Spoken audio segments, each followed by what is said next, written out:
Hindi ko po botanical group, botanical group na po yung hindi ko kami at kahit anniversary sa inyo.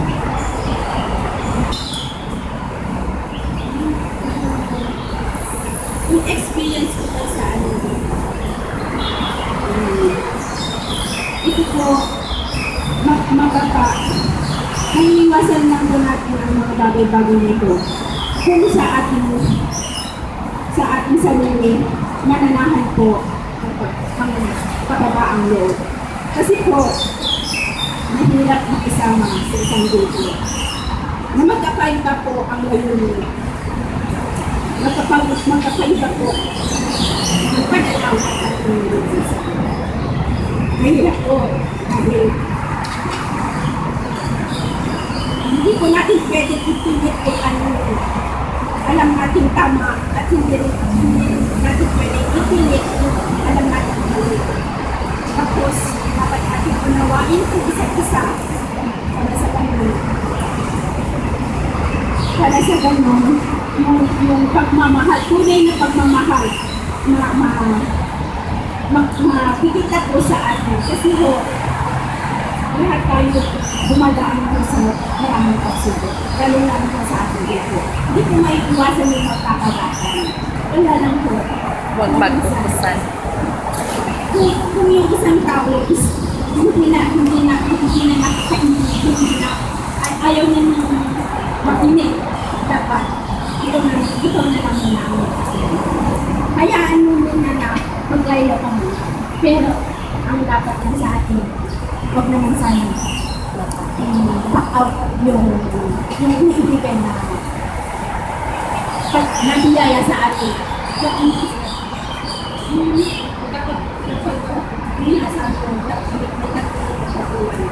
Kapag nagpapay ito ng isang tao, siya mo kaya ito sabihin ka sa mga ang tanong ng bata sa nutupit ay ibayang stepping stone mo kasta masukilat mo sa pilit ng pagkatulaan na hindi at ang kinalaan.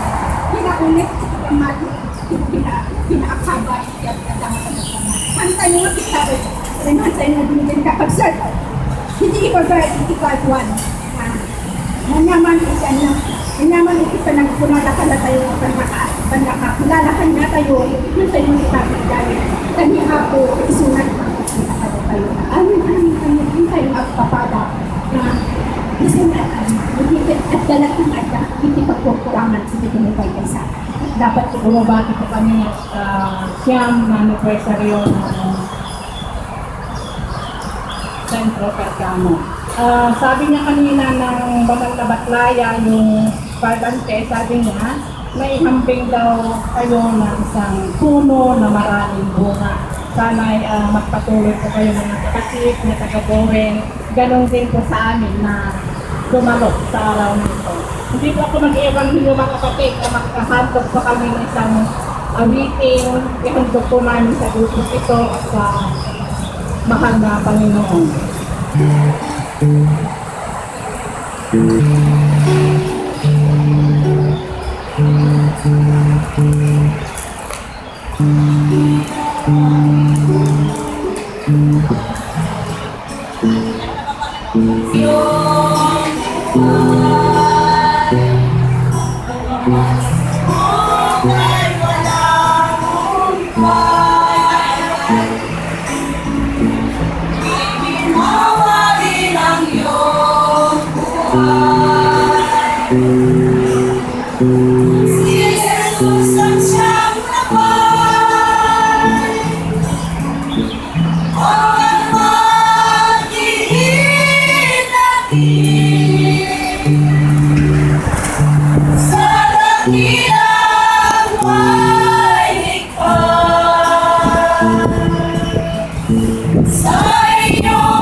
At ialay kay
Balang araw po sa aking aking mga kapatid.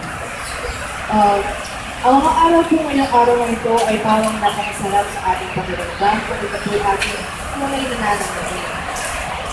Ang mga araw po na aking nakuha ngayong araw na ito ay kung saan makakatulong sa ating ang araw-araw na pamamahay. Kung saan nabibigay sa atin ang karunungan,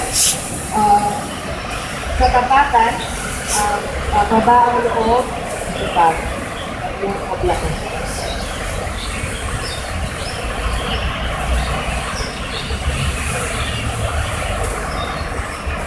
Kalinisan ng puso, pagkalisayan. Ito po yung mga magagamit natin sa pang-araw-araw natin na buhay, makakatulong sa atin. Kung saan po una, karunungan, hindi po sapat na tayo po ay marunong sa mga pandaigdig na bagay. Dahil ito po, mga material na bagay nito ay baog lamang sa harapan ng ating alam. Kung saan mas pahalagahan daw po natin ang mga karunungan o ang mga aral na ipinapadala niya sa atin. Hindi rin po sapat na tayo nakikinig lamang at tayo po ay nagbabasa ng banal na ebanghelyo kung hindi po tayo ay maging panaliksik dahil po ang mga aral po ng ating Ama, ang mga salita po na nakasulat sa banal na kasulatan ay pawa po matalinhaga. Kaya po hindi po natin siya pwedeng kunin literal kung hindi po tayo ay maging panaliksik kapag saliksik, sabi nga po sa sulat sa Pedro. Kung saan din po, huwag natin kunin literal. Kung baga tayo po kasi, sabi nila, huwag natin kunin literal yung mga panaginip natin. Pero minsan, meron din naman po literal na papakita niya kasi nga, mensahe galing sa kanya yun. Kaya, maging kapadaliksik tayo. Kasi po, kalinisan o kapalisayan ng ating puso. Isa pong mahirap na bagay sa atin yung maging kung hindi po tayo tapat, mahirap po maging malinis ang puso natin kasi lagi nga po natin excuse, meron pa po tayong katawang laman na agad po tayo nagagalit kaya minsan napapasama tayo sa kapwa natin kaya ating pong i-pursue po natin kung saan kahit konti, kaunti-unti, maging pure po yung ating puso.